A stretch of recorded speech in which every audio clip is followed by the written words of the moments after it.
Selamat datang kembali di sesi pembahasan kita. Kali ini kita mau gali lebih dalam nih soal satu teks menarik yang Anda bagikan. Judulnya, Kecerdasan Buatan untuk Pertumbuhan Bisnis. Fokus kita nanti gimana AI ini, ya sekarang tuh bukan cuma istilah keren aja, tapi udah jadi bagian penting gitu dari strategi bisnis. Dan juga kenapa sih panduan praktis itu jadi penting banget sekarang? Mari kita bedah bareng ya. Nah, yang pertama langsung kelihatan menonjol dari tulisan ini itu penekanannya. Bahwa AI ini udah geser perannya. Bukan lagi sekedar buzzword teknologi yang sering kita dengar, tapi benar-benar udah dianggap jadi pilar strategis gitu buat dorong pertumbuhan. Ini perubahan cara pandang yang signifikan ya. Betul sekali. Dan yang bikin menarik itu bukan cuma klaim strategisnya aja, tapi gimana teks ini ngasih rincian penerapannya.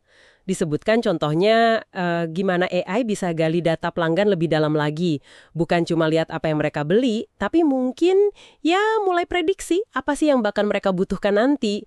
Terus ada juga soal otomatisasi proses bisnis yang sifatnya berulang itu ya, biar lebih efisien. Sampai ke dukungan untuk ambil keputusan penting, pakai analisis prediktif. Jadi potensinya itu bisa dibilang ganda ya. Optimalin operasi internal, tapi sekaligus juga buka peluang pasar baru. Gitu. Kedengarannya sih oke banget ya, menjanjikan sekali. Tapi ya namanya potensi besar, sering ada hambatannya juga kan. Dan ini juga disorot nih di paparan ini. Ternyata meskipun banyak yang udah sadar potensi AI, nggak sedikit pelaku usaha yang masih agak bingung gitu. Bingungnya di mana? Ya di cara terbaik buat manfaatin AI ini, biar pas sama kebutuhan unik bisnis mereka.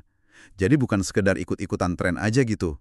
Pertanyaan gimana caranya ini yang sering jadi ganjalan ya? Tepat sekali. Dan untuk jawab kebingungan itu, nah teks ini nyinggung adanya solusi.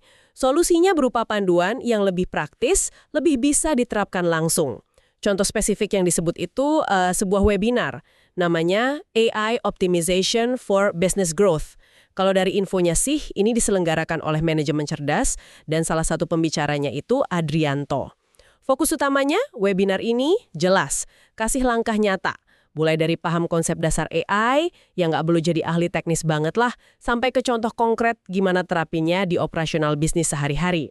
Ini penting banget kan? Jadi kayak jembatan gitu, antara canggihnya teknologi AI sama kebutuhan real bisnis di lapangan. Oke, jadi kalau kita coba simpulkan intisarinya buat Anda dari obrolan kita ini, AI itu jelas pegang peran kunci lah buat pertumbuhan bisnis ke depan. Potensinya besar, buat efisiensi, buat ciptain peluang baru juga. Tapi tantangan terbesarnya sekarang ini kayaknya udah geser nih. Bukan lagi soal AI penting gak sih, tapi lebih ke gimana caranya kita bisa terapin AI ini secara efektif dan cerdas, gitu ya? Betul, dan ini jadi relevan buat Anda karena ya ini menggarisbawahi bahwa sekedar tahu potensi AI aja tuh belum cukup. Kebutuhan akan panduan yang lebih membumi gitu, yang gampang diakses, entah itu lewat webinar kayak tadi disebut atau mungkin bentuk lainnya, itu jadi krusial banget.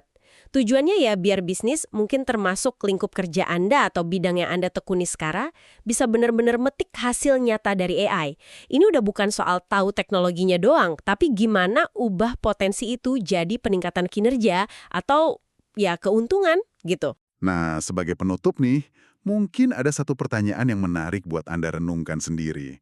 Coba deh amati di sekitar Anda, mungkin di kerjaan atau bahkan aktivitas sehari-hari. Kira-kira ada nggak sih proses spesifik sekecil apapun itu yang menurut Anda paling potensial dapat sentuhan positif dari otomatisasi atau analisis cerdas AI? Nah, mikirin hal ini aja mungkin udah jadi langkah awal yang bagus buat lihat relevansi AI secara lebih personal buat Anda. Gitu kali ya?